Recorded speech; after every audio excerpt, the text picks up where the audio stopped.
What's up, everybody? My name is Jason, and welcome back to the basement. If it's the first time, I am Jason from JFT Photography and Media. I am an enthusiast photographer and professional photographer, and just wanted, this is my blog to just talk about, cameras, lenses, and photography in general, and anything else that comes to mind. So, if you like what I do, feel free to subscribe and, hit me up if you're interested in talking. All right. Leave some comments, all that good stuff. So today I just want to do a brief chat and rant about the Viltrox 5 lenses for Fuji X mount. I have all 5 of them right here. I'm happy with every single lens, and I think that if you're a budget-minded photographer, and you can't go wrong with these lenses. They're all fast prime lenses, and they all have aperture rings, which are, except for the 13, which has the clicks. All the other ones are clickless, except for the 85, which does not have an aperture ring. Sorry about that. So that one does not have an aperture ring. So what I like about them, they are well built. They come with lens hoods.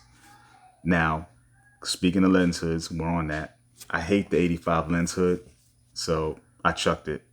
I didn't even want to keep it. It was hard to put on.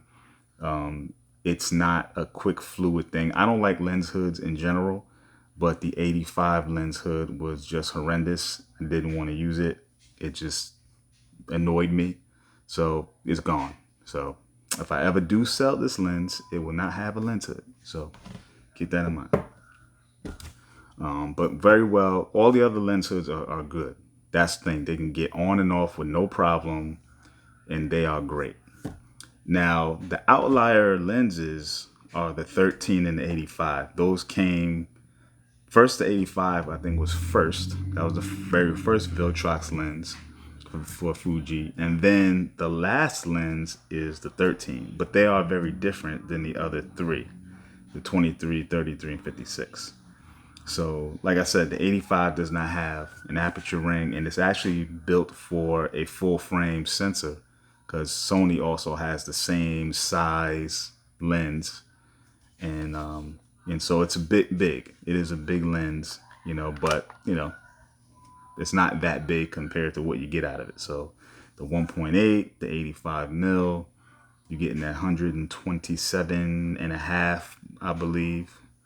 At 1.8, so great portrait lens, and also your prime telephoto. So if you need reach in an event, this could do the job for you. So I'm happy with it. I've used it a bunch of times for that very reason, for an event where I needed the reach, and it worked out pretty well. And also used it for portraits outdoors, and completely obliterated the background. So if they had distracting elements, this was the lens to use. So boom, 85 is a winner. So a 13 mil, the other outlier lens, like I said, this one has the click. You can hear that click aperture ring, and 13 mil focal length, which gives you an ultra wide of 20 millimeters, 19-ish. And again, nice lens hood, gets on and off easy.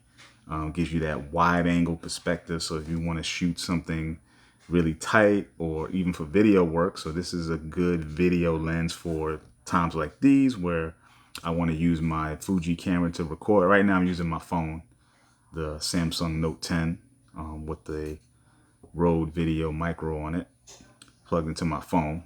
But if I wanted to use my Fuji camera, my XS10 for instance, to do some talking head video, this would be the lens I would choose. So I like it. It's a keeper. Also for real estate, if you do real estate interiors, I think this would be a good choice, because you get that 20 mil, and you have the fast 1.4, so you could do some. With real estate, you're gonna want to stop down anyway. But like, say for an event when you really want to shoot the whole room and show where you were, this could be a good choice, right? So I like 13. It's a keeper. They're all keepers. I'm gonna probably keep saying that, so don't mind me.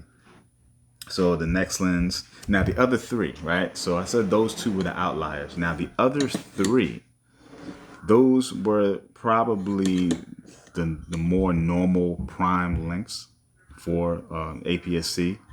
And I think what they did well with these is they made them all literally the same size, and they all have the same filter thread of 52 millimeters. So it is really good if you have one filter and you just want to change them from all three lenses.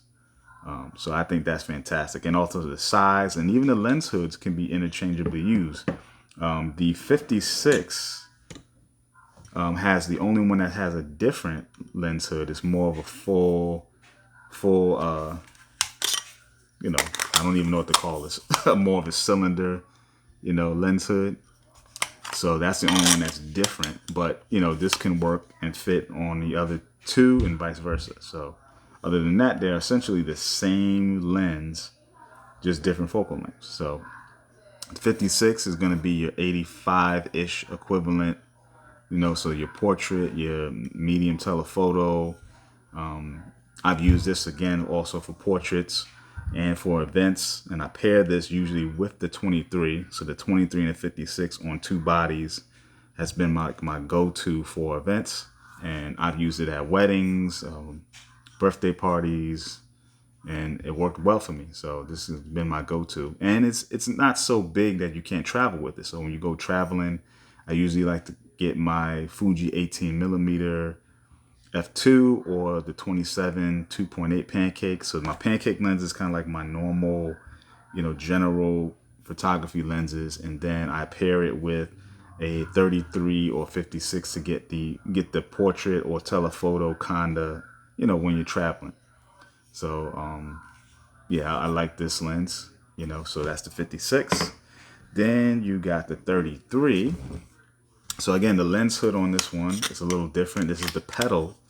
See, the pedal shaped lens hood, but it does fit on any one of the other ones and vice versa, like I said. So 33 is going to be a 50 mil equivalent on APS-C. So this is your normal, you could also do portraits because you got the 1.4. Love that. So you can do some portraits with this as well. General purpose photography. I tend not to like the 50 mil focal length a lot because I find that once I get indoors in tight spaces, I can't get the wideness, and that's where like an 18mm f2 is going to come into play to pair with this 33. I think it's going to be nice. So if you do want to use this lens, you probably need to pair it with another wide angle because you're going to get indoors or get in a tight space and you're not going to be able to maneuver. So that's where I think this is good to be a secondary lens, not just your only lens. So that's what 33 is. Now, my favorite of all five of the Viltrox lenses, the 23.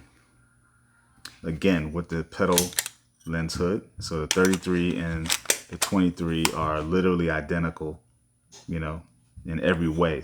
Shape, size, filter thread, lens hood, identical. So beautiful, beautiful lens. My favorite. My focal length of 35 to me is my favorite. And then to have it in a fairly compact 1.4, to me, this could be, if you do only carry one lens that's a prime, this would be the one. Because you still can get the wideness you need indoors, but then still have the versatility to use it for many other reasons, like an environmental portrait. You can still get some separation because the 1.4 is there, and I love that. And to me, this is a good pair with the 56. So like I said, for events, where you want to get, this could be a general purpose, lens, and then the 56 can be your telephoto, dedicated portrait, across the room reach kind of lens.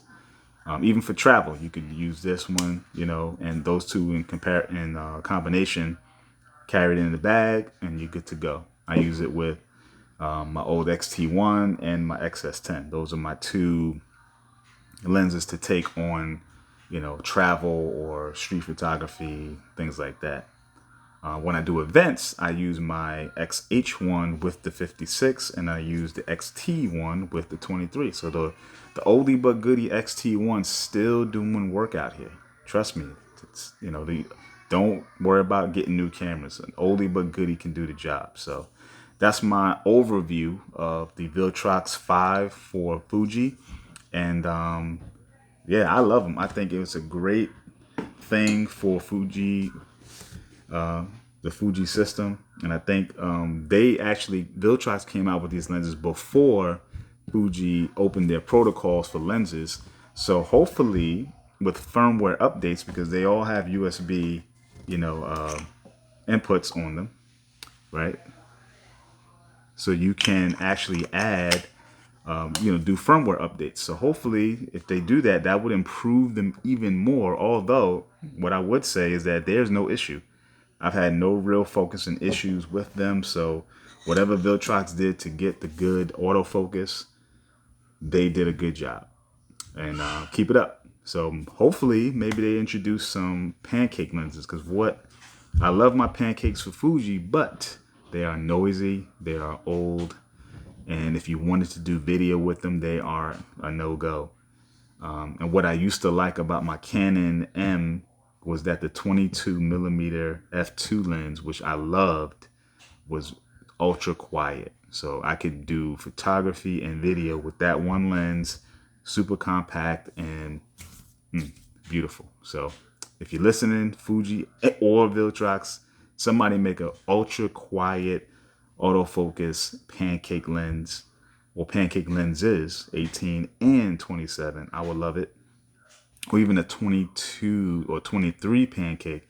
I would buy that in a heartbeat. So, all right, that's enough. I'll see y'all in the next one. Peace.